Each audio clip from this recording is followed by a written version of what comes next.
Oi galera, Davi Alves quem aqui fala e hoje vamos falar dessa bomba que é Bom Dia Verônica. Então, antes de começar de fato a resenha, eu preciso dizer que haverão alguns spoilers ao longo do vídeo. E nesses momentos eu vou colocar na edição uma luz rodando assim, para você saber que é spoiler e se quiser ler esse livro um dia futuramente, pula essa parte. Agora eu vou partir para a minha primeira resenha nesse canal do YouTube. Antes de começar o vídeo, definitivamente eu preciso dizer que ele vai ser dividido da seguinte forma: as duas anteriores, que são a introdução e a vinheta, uma crítica do livro e depois um resumo de todos os capítulos com spoiler. Eu pretendo começar aqui lendo a sinopse que tem disponível no aplicativo Esquilo. A propósito, eu li o livro em e-book, ele vai aparecer aí a capa na tela, que é a mesma da Amazon. O marco da literatura policial brasileira, com mais de 100 mil exemplares vendidos em uma adaptação pela Netflix, agora em nova edição. Bom Dia Verônica nos leva às profundezas da loucura e do vício humano em um thriller carregado de tensão com viradas inesperadas e personagens cativantes. Verônica Torres trabalha no Departamento de Homicídios e de Proteção à Pessoa da Polícia Civil em São Paulo. É secretária de Carvana, um delegado pouco confiável e filha de um respeitado policial que teve um fim trágico e não totalmente esclarecido. Verônica está afastada de qualquer tipo de investigação, mas ao presenciar o suicídio de uma mulher em seu trabalho, a fragilidade da vítima e as estranhas circunstâncias que a levaram à delegacia colocaram na trilha de um abusador com requintes de crueldade. Algumas palavras muito pesadas nessa sinopse, eu acho que eu vou ter que censurar. Quando recebe uma ligação anônima de uma mulher desesperada, ela seguirá as pistas de uma série de crimes ainda mais sombrios. Janete é uma dona de casa derrotada que obedece Brandão, seu marido, pelo absoluto terror que nutre por ele. Brandão está acima do bem e do mal e pratica crimes sexuais de extrema violência e sadismo, em que ela é obrigada a participar. Primeiro aliciando mulheres, depois acompanhando o desenrolar de as vidas de Verônica e Janete se cruzam e as levam aos limites da violência e da loucura. Ao narrar suas histórias, Ilana Corroy e Rafael Montes criam um thriller sem paralelos na literatura policial brasileira, com uma trama complexa e investigação inesquecível. Pronto, o que acontece aqui? Acho que chato é uma palavra muito singular para definir o estresse que esse livro me causou. Sim, é um livro insuportavelmente chato. Primeiro, a personagem é chata. A protagonista, a Verônica. Segundo, o final é completamente horrível. Outra coisa também que me estressou nessa história foi a adição de personagens para encher linguiça. E os flashbacks também foi uma coisa que me estressou bastante. Então assim, o que eu achei? A personagem mal construída por vários motivos. Ela chora diante de uma situação de uma mulher completamente desconhecida e da outra que ela conhecia, investigava, conversava e queria ter um contato maior para que o caso dela fosse resolvido o quanto antes e ela saísse do sofrimento. Disse, eu te avisei. Outra coisa também que me incomodou bastante nessa personagem, né, na construção da personagem, foi que quando ela estava fazendo o perfil do site de relacionamento para tentar encontrar o possível suspeito do caso Marta, ela se descreve como uma conservadora religiosa, mas ela mesma, como Verônica, diferente da Verô, que ela criou para esse site de relacionamento, não se achava assim tão conservadora. E do nada, quando ela está investigando a casa de Janete e Brandão, em uma das primeiras vezes que ela faz isso, ela para ler o Salmo 91. Aí fica assim. Ok. Outro ponto para encher linguiça. E assim, para além do não conservadorismo que ela não tinha e disse não ter, ela também traiu o marido dela. Então, parar no meio da investigação de uma casa, correndo risco de vida, sabendo de todas as ameaças e tudo que era sofrido pela Janete, que foi descrito nos capítulos, eu não falei aqui no vídeo, mas eu vou falar na edição em partes cortadas, para tentar melhor explicar essa situação. Para mim, essa foi uma coisa meio desnecessária. Para encher linguiça, como eu já tinha dito anteriormente. Também, na minha opinião, o livro poderia ter acabado no capítulo 5, que não aconteceu. Se o Netson, como a Verônica se referiu a esse personagem que é amigo do trabalho dela ao longo do livro, poderia, por meio do cartão de crédito, se ela tivesse atentado essa informação antes, conseguir o endereço ou o local de trabalho do homem que tinha pago a conta da Marta, quando esse saiu com ela, para que toda essa situação não se desenrolasse dessa forma. Dessa forma que eu digo, é de uma forma tão insuportável, a ponto de você passar um livro inteiro esperando que uma coisa aconteça, a busca por justiça da personagem, que também não acontece no livro. E aqui vai um grande spoiler. A Verônica, ela passa o livro inteiro procurando justiça por Janete, Marta e outras mulheres que vão ser também acometidas por esse segundo suspeito investigado do caso Marta. Só que no fim do livro, ela endoidou e resolveu chutar o balde e fazer tudo do jeito que ela queria. Para mim, sinceramente, o livro deveria ter acabado no capítulo 5. Pouparia esforço, tempo, estresse e principalmente as enrolações e enchimento de linguiça que foi usado ao longo de todo o livro, adicionando um monte de novos personagens desnecessários que não tiveram nenhuma influência para o fim da história. Eu acho, antes aqui de tentar melhor abordar alguns dos outros pontos que também me estressou ao longo da leitura do livro, que esse livro, Bom Dia Verônica, é um dos motivos pelo qual os brasileiros não estão mais lendo tanto quanto gostariam, visto que o cenário atual de escrita contemporânea não ajuda e incentiva esse tipo de consumo, também visando aqui os preços dos livros que são exorbitantemente altos. Eu não comprei esse, né? Eu leio pelo aplicativo do Esquilo. Além de uma economia significativa que eu fiz ao não comprar esse livro, eu também devo aqui salientar que esses livros que muitas pessoas endeusam contemporâneos fazem com que a gente tenha em mente que os clássicos deveriam ser considerados com maior afinco, visto que essas bombas catastróficas, principalmente aqueles que são populares no TikTok, não são livros interessantes, minimamente falando.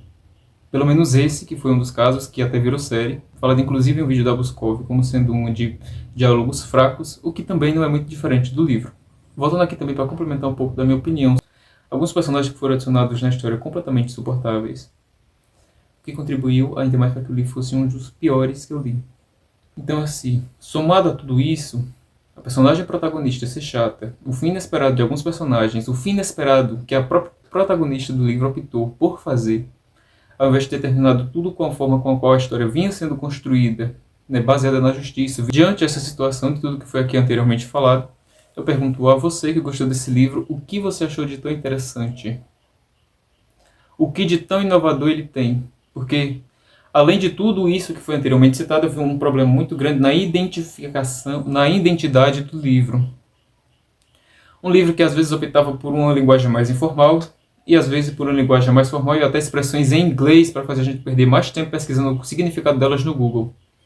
O que eu não fiz, já que o livro estava sendo tão ruim, a ponto de eu não ter que tirar parte do meu tempo ao passo essas frases em aparecendo, essas citações, expressões em inglês em aparecendo ao longo do livro, para pesquisá-las no Google. Então eu resolvi não fazer isso e procurar terminar o livro o quanto antes possível, visto que eu comecei ele no ano passado e a prioridade para esse mês de janeiro, todo esse mês de janeiro, é terminar todos os livros que eu li no ano passado e começar em fevereiro uma meta de leitura que inclusive já deve ter sido publicada no canal. Se você não for assistir, vá lá assistir.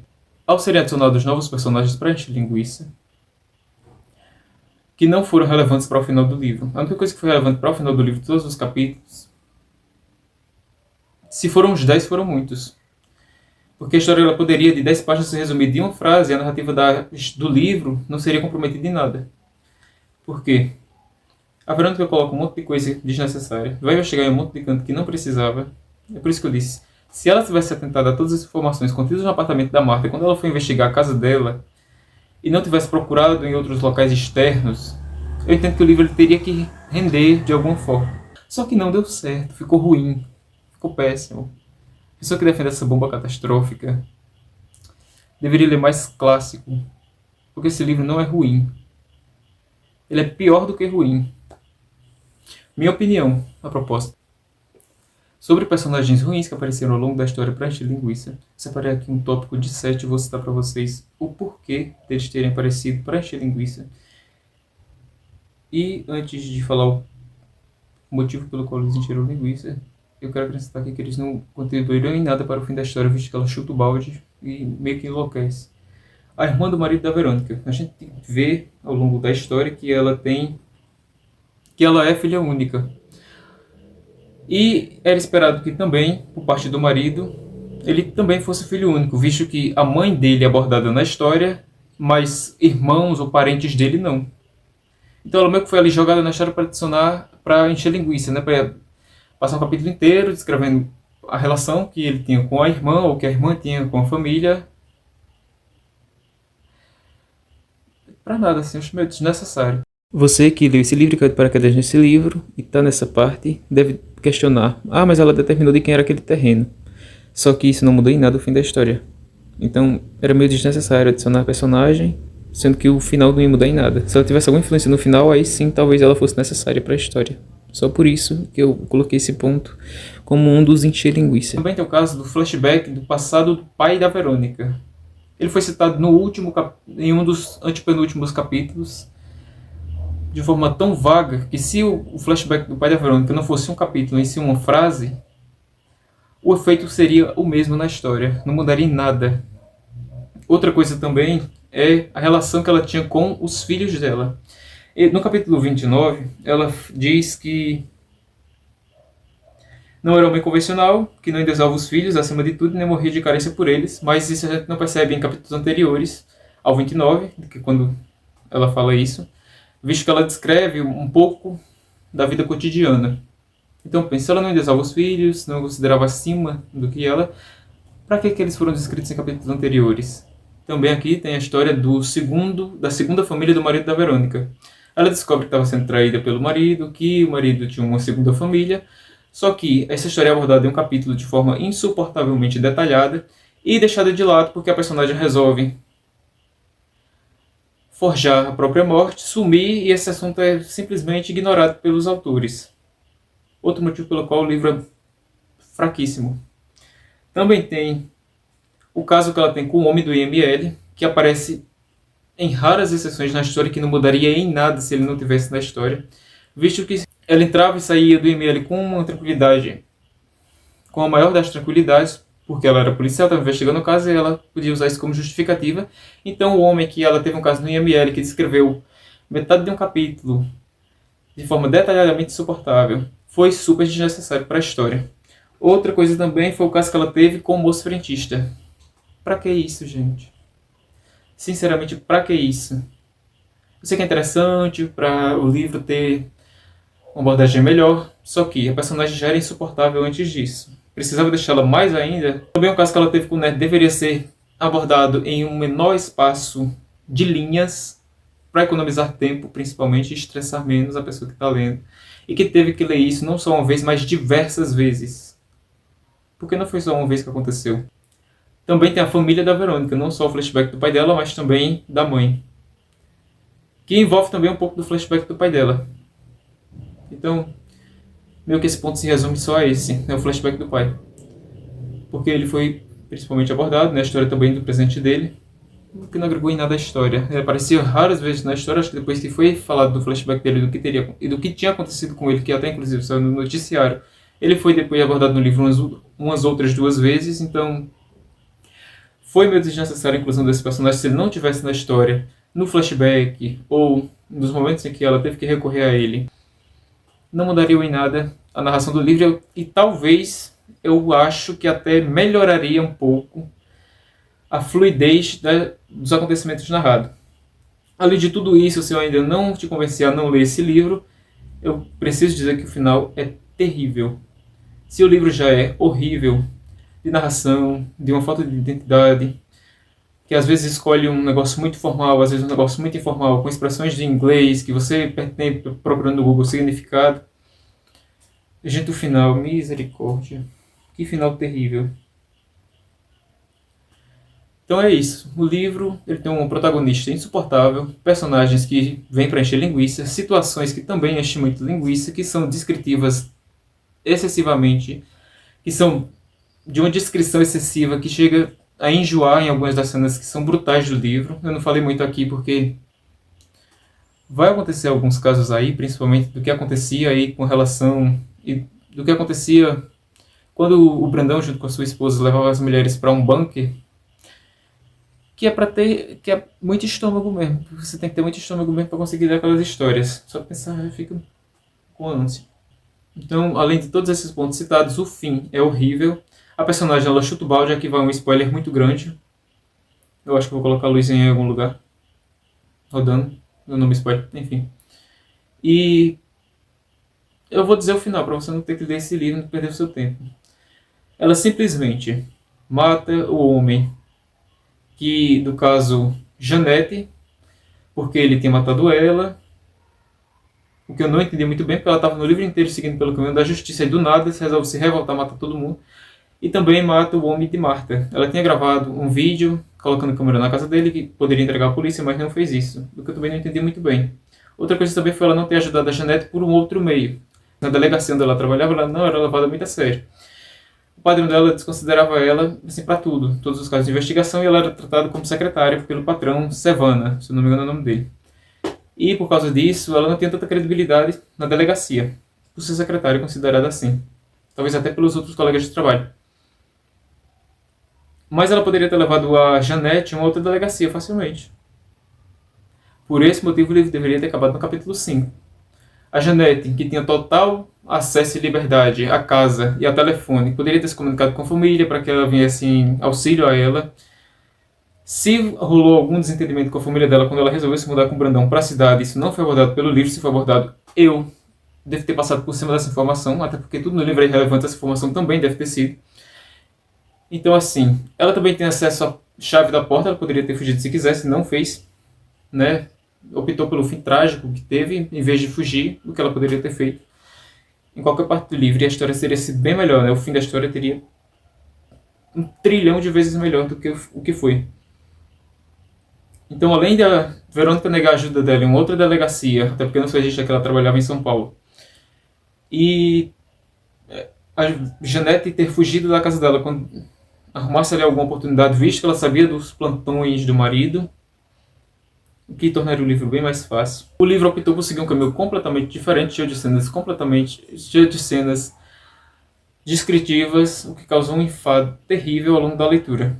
Então, além de ser ruim, ele é péssimo na descrição, na identidade do livro e também nos personagens. Nenhum é bom, diferente do que a sinopse do livro tenta te vender. Então, você lê a sinopse do livro e faz uma comparação com o que o livro realmente é e não consegue enxergar o livro como se ele estivesse à frente do espelho. É como se a sinopse fosse feita. O melhor exemplo disso é como se a sinopse fosse o trailer do filme A Madame Teia. Se você deve saber que a Madame Teia, a Madame Paramédica, o filme da Madame Paramédica foi horrível. Completamente oposto ao trailer. Então, ele pode se assemelhar ao livro, em específico, ao filme da Madame Teia e a sinopse ao trailer. Agora eu vou aqui buscar o resumo dos meus capítulos. Então, em um primeiro momento, o primeiro capítulo ela aborda um pouco da vida das personagens, fazendo com que a gente tenha uma introdução do local em que a história vai se passar e também quem vai ser o protagonista da história. No segundo capítulo, a gente conhece um pouco mais da vida do Carvana. E já no terceiro, a Verônica investiga um pouco mais da vida da mulher que foi abordada no segundo capítulo. Eu não posso falar muitas das palavras do que aconteceram durante esses capítulos.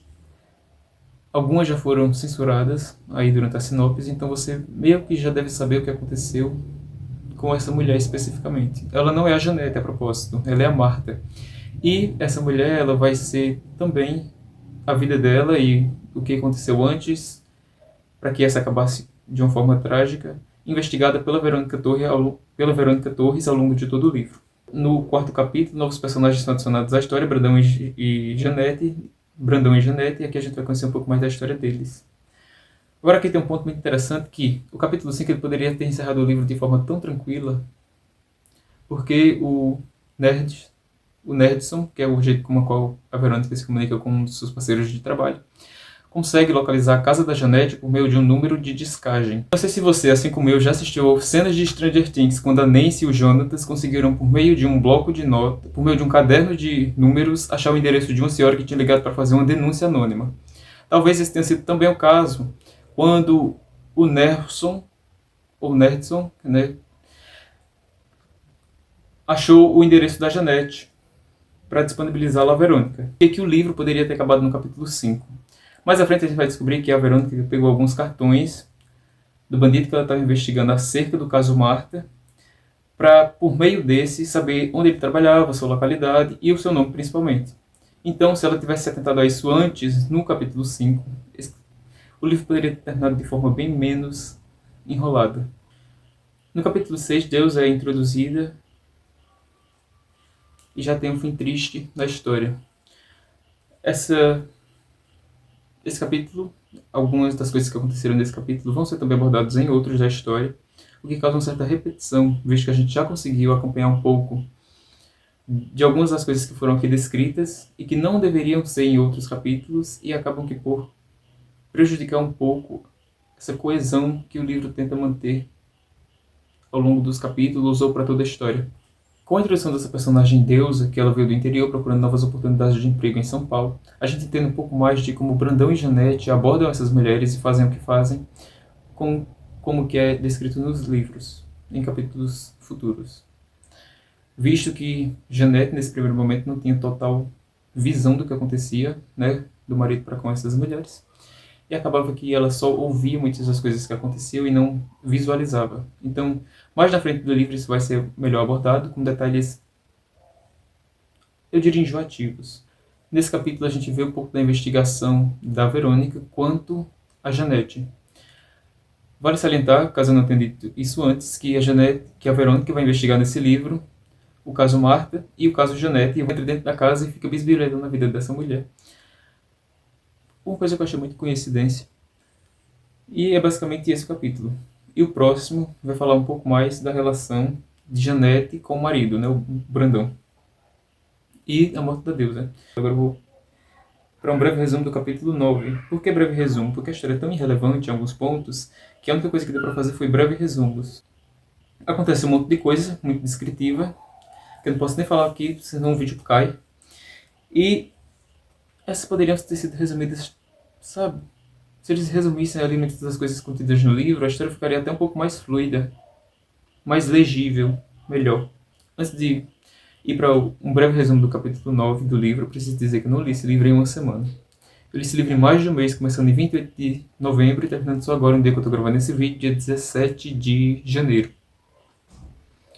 Capítulo 9, Verônica investiga mais da vida de Marta no trabalho dela e pede para um novo personagem que é adicionado do nada na história fazer uma autópsia. E ela vai na casa de Janete. Aí corta pro capítulo 10, que ela chegando e conversando com Janete na casa dela, quando Brandão não estava mais em casa. E descobrindo a relação que a Janete tem com o marido, de todas aquelas coisas que foram anteriormente explicadas e que também serão melhor explicadas mais à frente, visto que Janete não explicou muito bem nesse primeiro capítulo, onde essas coisas aconteceram. Essas coisas acontecendo. E nesse capítulo 10, uma coisa que eu falei também sobre a repetição de algumas informações ao longo dos capítulos, a gente vê que a Janete, que tinha vivenciado aquela situação com o seu marido em capítulos anteriores, né, e no capítulo anterior, relata tudo isso novamente a Verônica. Você sabe onde eu quero chegar. A história às vezes fica muito enjoativa nessas repetições de informações desnecessárias. Poderiam ser adicionadas informações novas? Poderiam, mas esse não foi o caminho escolhido para que isso acontecesse. Acabei pulando o capítulo 11 e esse será disponibilizado agora.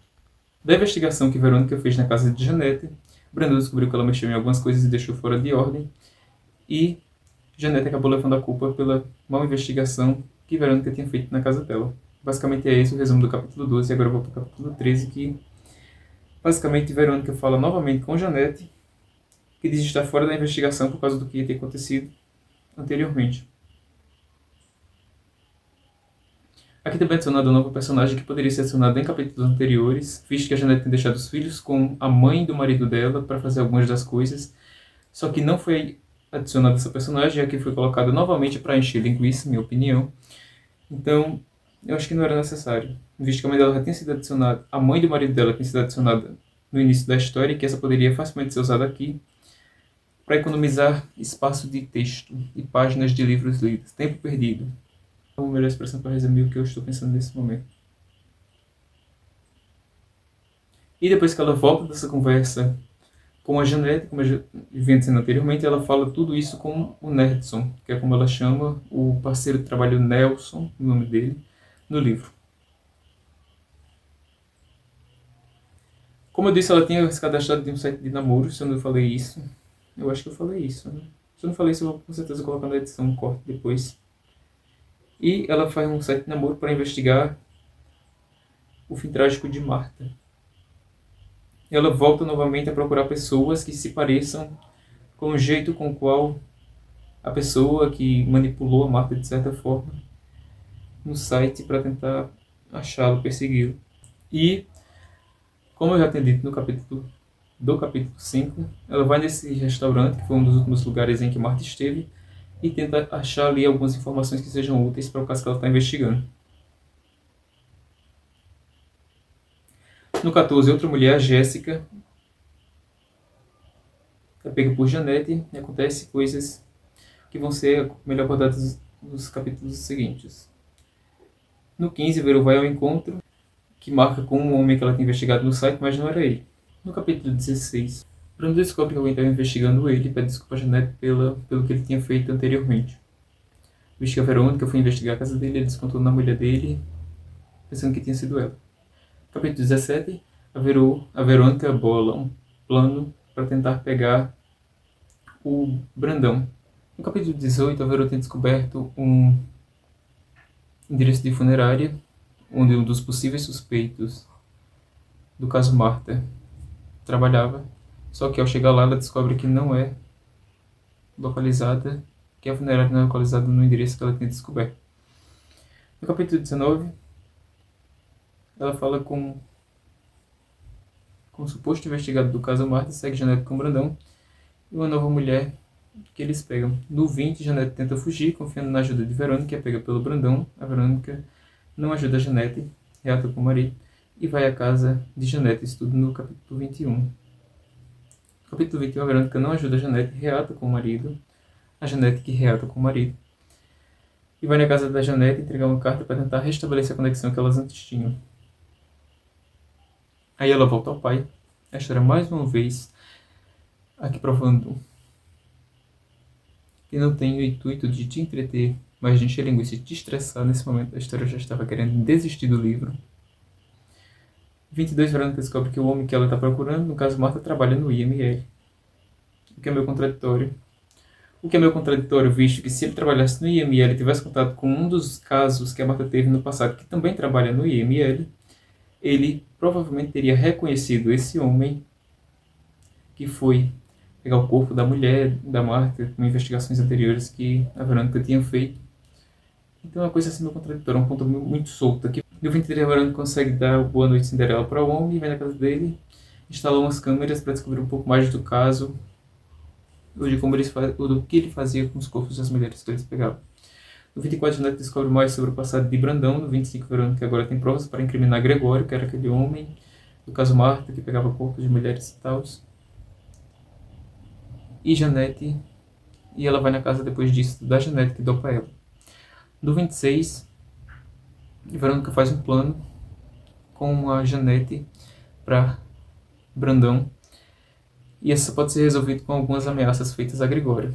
Ela meio que faria alguma coisa, daria um veneno, ela colocaria na comida, e ele, como trabalha no IML, trocaria o laudo do legista para morte natural em vez de morte natural em vez de morte causada, uma coisa assim. No 27, Janete tenta Brandão mais queimada. No 28, Verônica descobre a segunda família do marido e recebe ameaças de Gregório, que descobriu um monte de coisa seguindo ela quando ela estava, se eu não me engano, seguindo ela, né? Porque ela descobre a traição, ela sai do aeroporto, vai para tal pai dela. E, enfim, ele descobre um monte de coisa sobre o pai dela, principalmente que tinham forjado a morte dele em capítulos anteriores. E que ele descobre que ele está vivo e diz que ia denunciar a Verônica. Caso ela denunciasse ele, começa a rolar ele. No 29, Verônica se decepciona porque nenhum dos planos dela deu certo, nem quanto a Janete, nem quanto ao do caso Marta. Por mais que ela tivesse provas e pudesse entregar isso à polícia o mais rápido possível, ela não fez.